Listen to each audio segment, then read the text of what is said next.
Hi, good evening to everyone. I'm Dr. Philip McMillan. Thank you for joining me.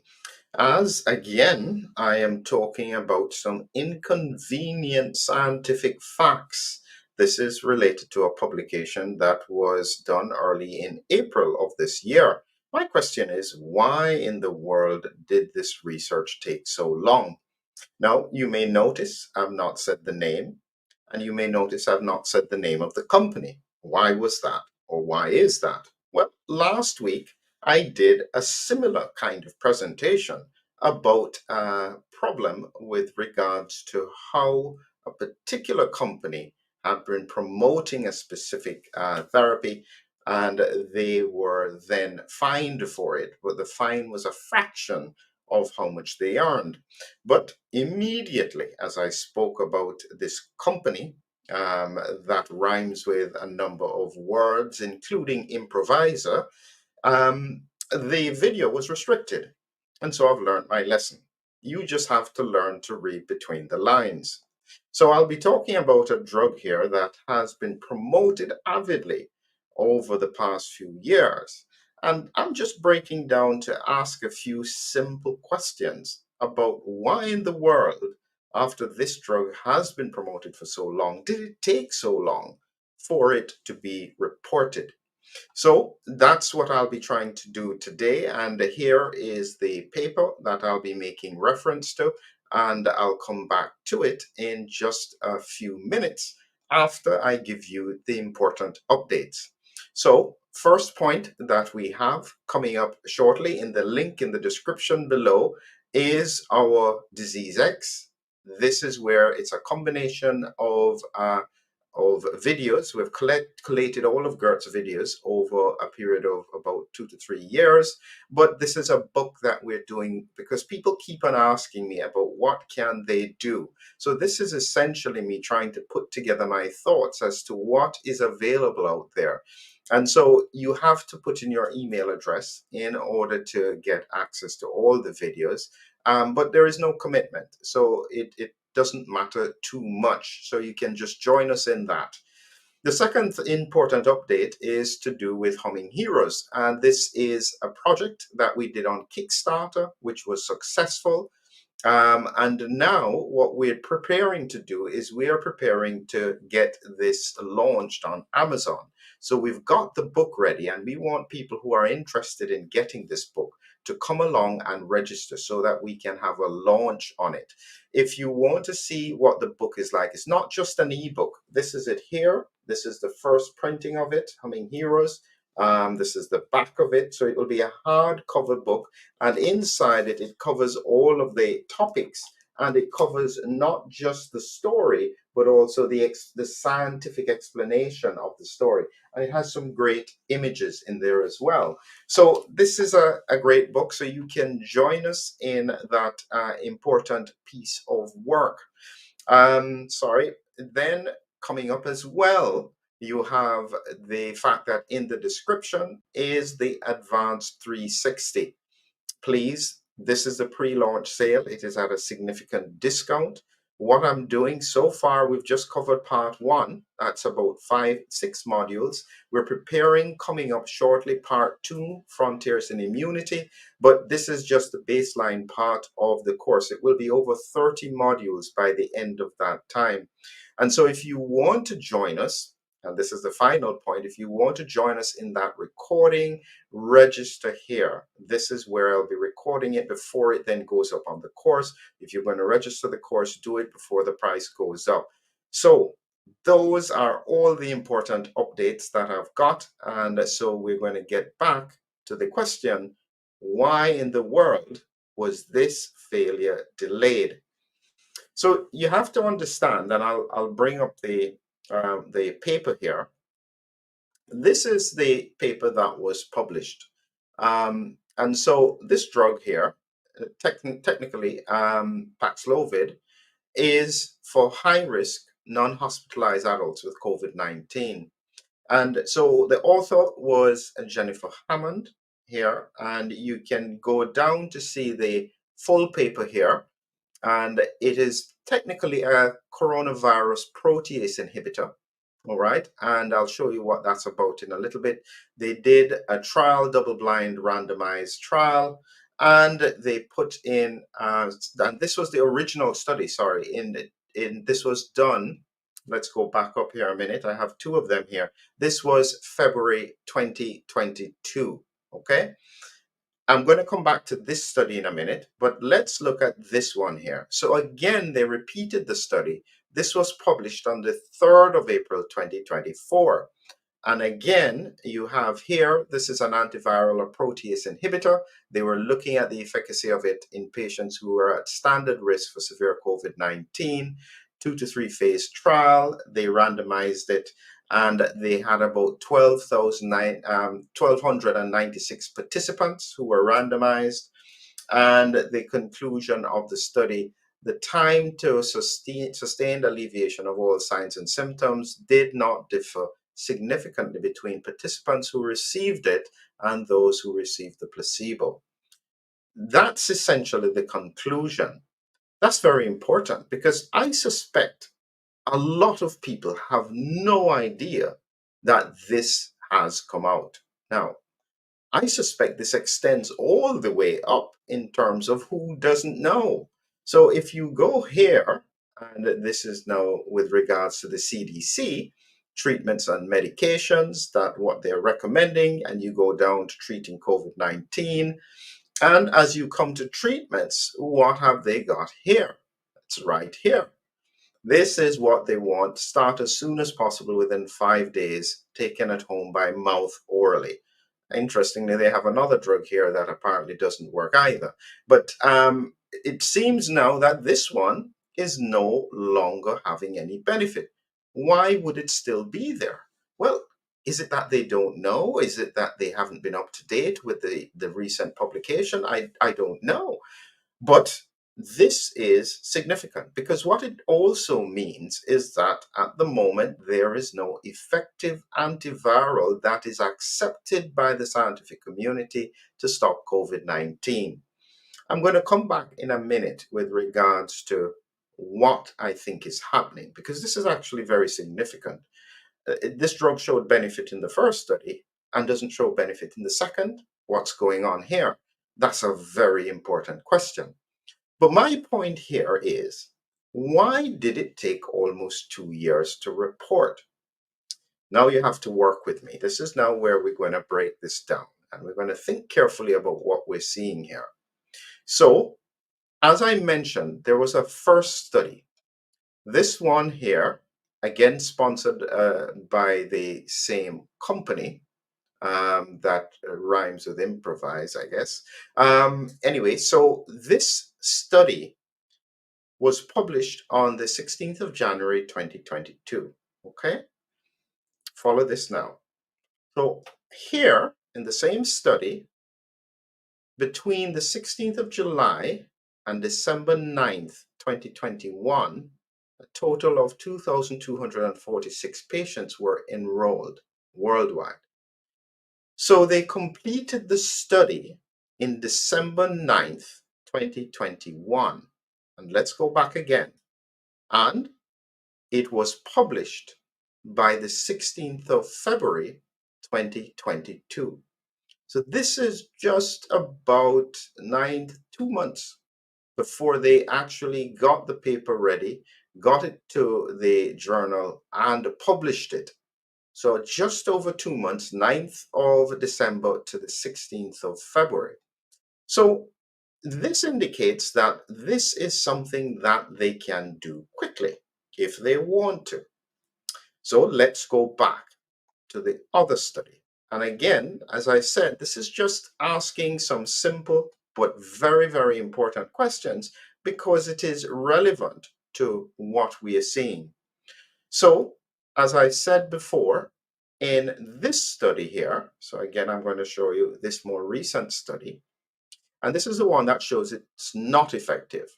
So again, this was published on the 3rd of April, 2024. When, this is the question, when actually was that study actually done? Take a look at this. That study was done from the 25th of August 2021 to the 25th of July 2022. So July 25th, 2022. Did I get that right? July 25th, 2022. They had completed the study by then. They had done their randomization, 1,296 participants. Yet it was published on the 3rd of April, 2024. This is almost 2 years. Now, I mean, maybe there was a problem. I don't know. Maybe they didn't have all the data. Maybe there could be a whole ton of reasons why it took so long. But the question you have to ask is they must have known this data. So the company that I'm talking about must have been aware of this data. I'm having to be very careful here because they're probably going to want to restrict this video as well. So they would have been aware of this data. Yet they would also have been aware that many organizations across the world were promoting this medication as being beneficial. Well, I mean, there could be a number of reasons why they were okay with that. So let's look a little bit more at the research summary. This is the summary, and that just recently came out with the paper.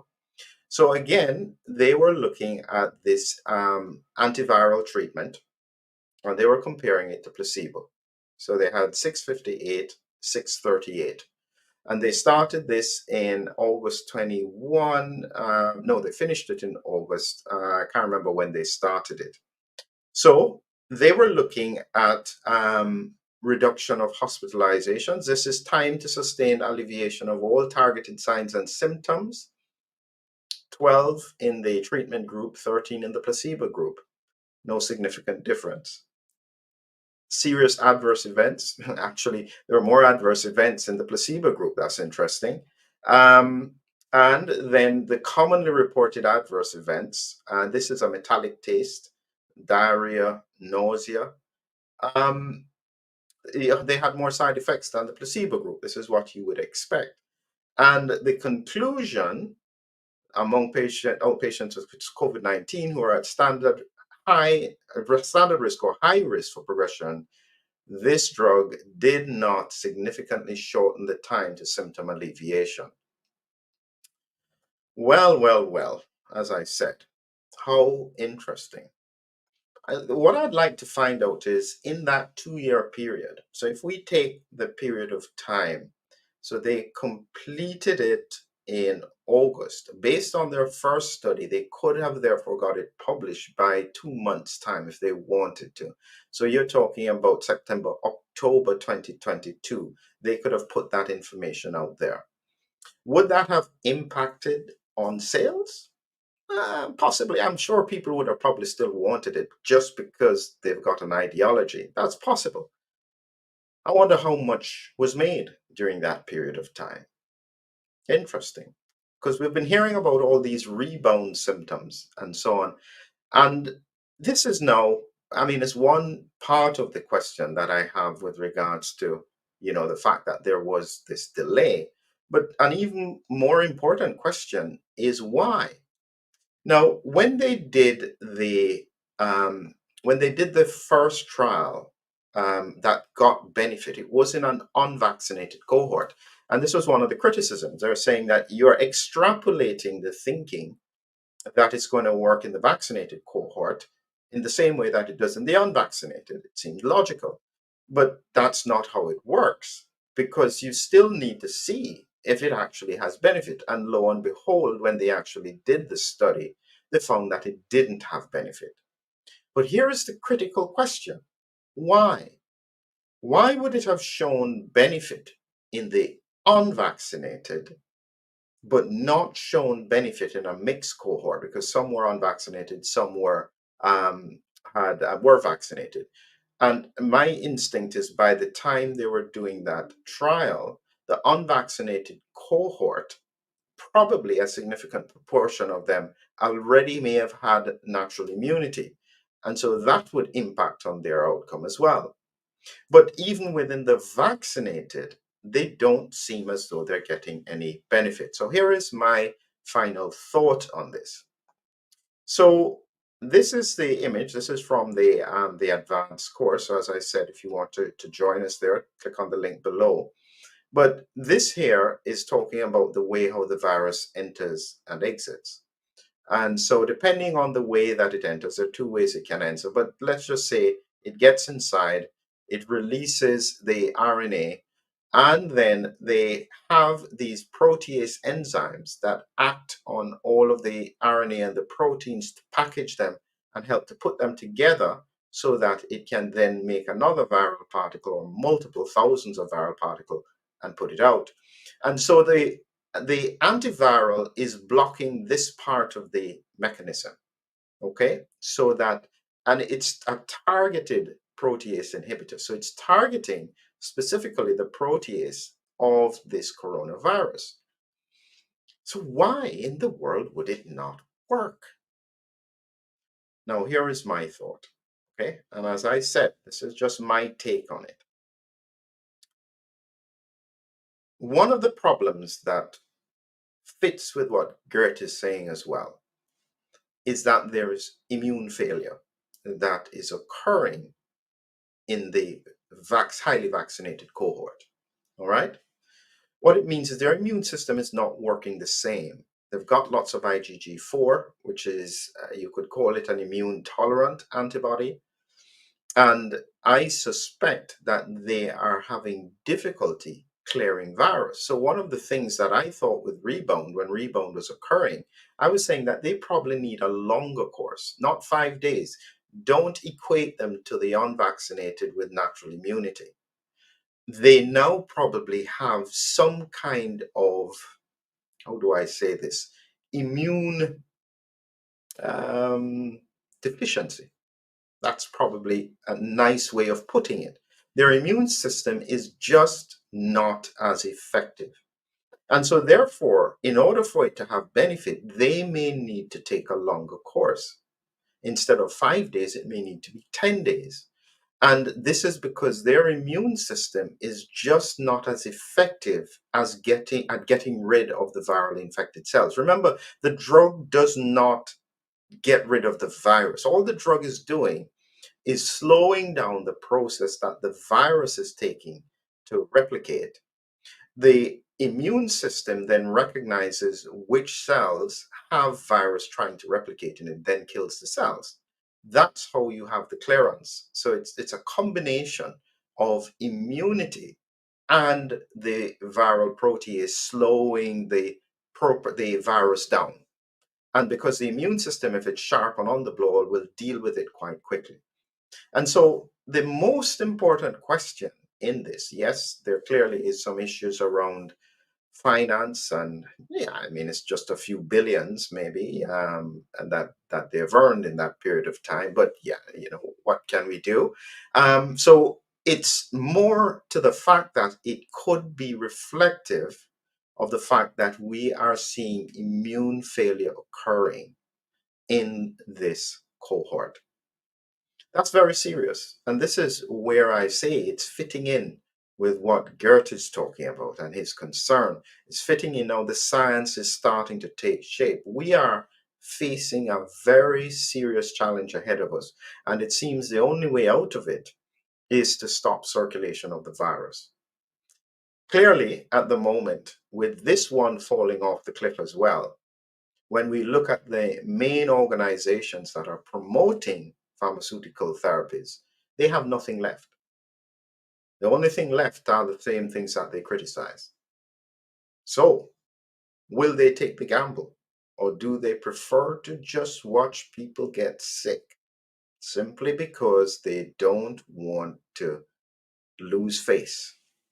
That's where we are at the moment, because something needs to be done in order to protect this cohort. It is not in anyone's interest, whatever your ideology is, to have lots of people getting sick and dying. It's going to impact every aspect of our society.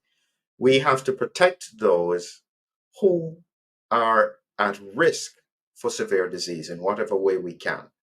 So we have serious times ahead.